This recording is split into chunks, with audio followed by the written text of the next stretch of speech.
Mňam, to je dobrý. Mňam. To se nestížděli, dej to na ten opar. Promiň, mami.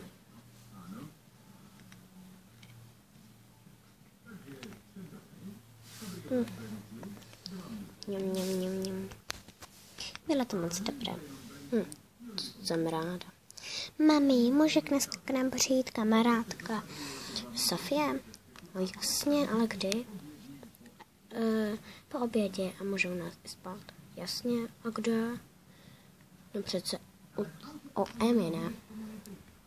Mami, ale kde budu spát já? Přece na gauči.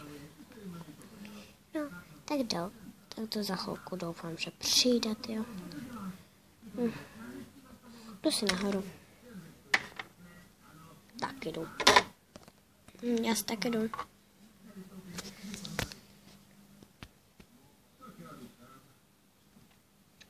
Po obědě.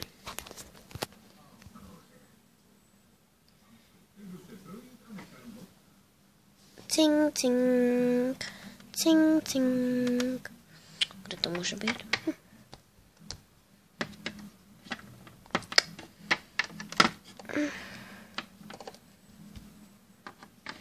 Ahoj. No ahoj. Nechceš vidět můj pokoj? Jo. A ještě něco, dlouho jsme se moc neudělali. Jo, to máš pravdu, tak pojď se kouknout na můj pokoj. Jo, a mimochodem máte moc pěkný a velký dům. Ano, děkuji. Tak tady to je můj první pokoj. Nahoře je můj druhý. Ty toho máš tolik a můžu se zabudu spát?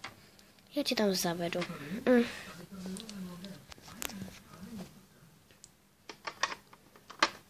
Ségro, vypadni. Co?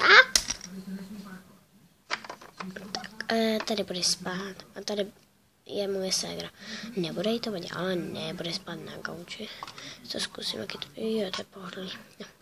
Tak zatím stejně co dělej a já si jdu zatím. Jo, takhle vyhodit z vlastního pokoje, ty ne. Se nestydí. Zdruhnu to na gauč, no.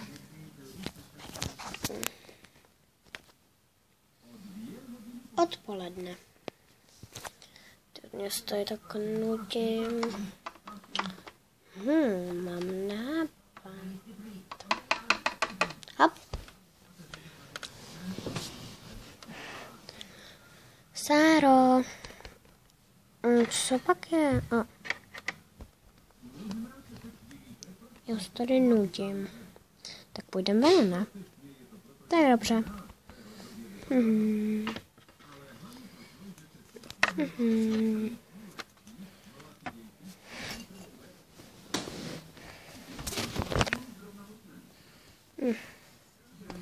Tak jsme venku. Ale co budeme dělat? Nevím. Co je tohleto? Já nevím. Jau. Nahoru si zkusím vylíst. Toto je výška. Počkej, chci za tebou. To ptic. Tak pojď dolů, jestli taky chci kouknout. No jo. Ty, to je výhled. To už dolů. Co? To je? Tady to stálo? Tady to přesně stálo? Já nevím. To je divný. Já jsem nějaká ospala, mám trošku hlad, nepůjdeme už domů. Taky jo. Tak jdem. No, to je to. Já už asi půjdu lehnout. Ale počkej, co večeře. No jo, tak jdem na večeře.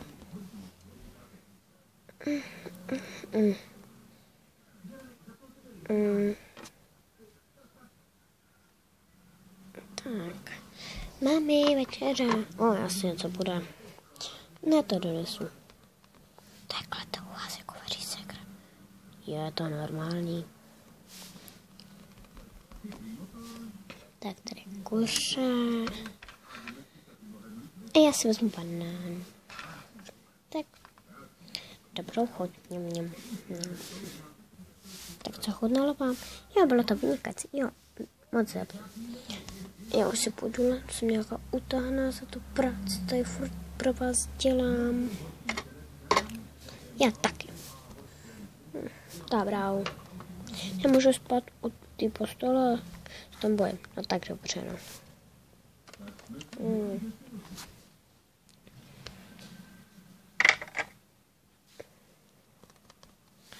Na konci spím já. To borou.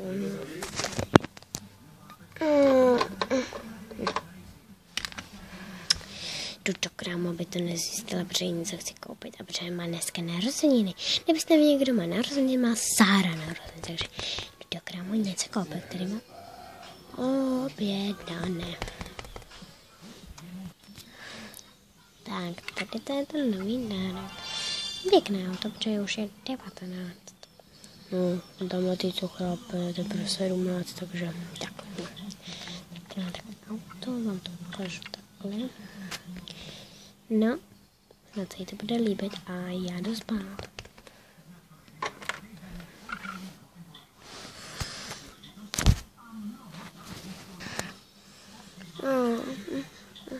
Já, tak kočka. Jdu rychle něco nějak sní. Co to je? Koho to je? Třeba to je mamky. No. Tak tady.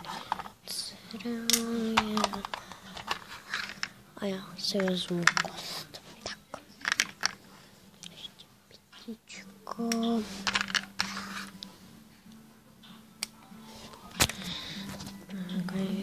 Mami, stávej. Stávej.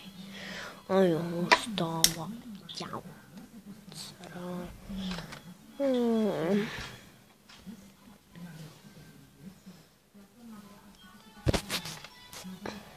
Stávej.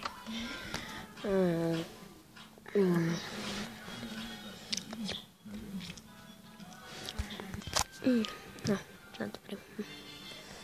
Jdu nahoru.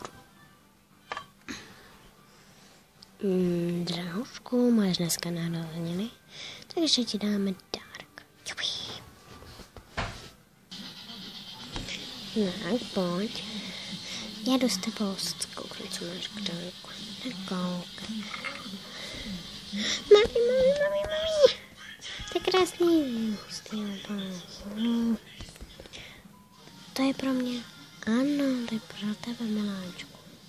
Jo. To jdu vyzkoušet. Pojď taky to.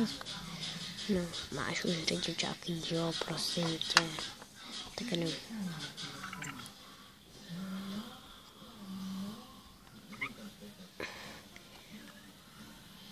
To je božský auto. A růžový. Ale už budu muset fakt jít. Tak jenom běž a řekni, že postrojuje mamku. Já, dobře.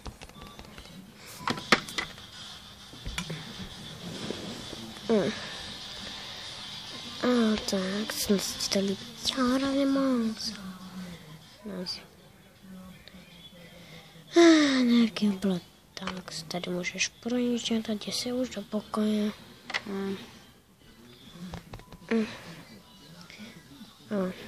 Tak se jdu. Takhle to chodí, když mají rozmazlená sestřička má narozeniny a tady takhle dál mamka různé takové hezké dárky. Mě tady dala novou deku a náramek. To je všechno. Všechno z mého života. Konec.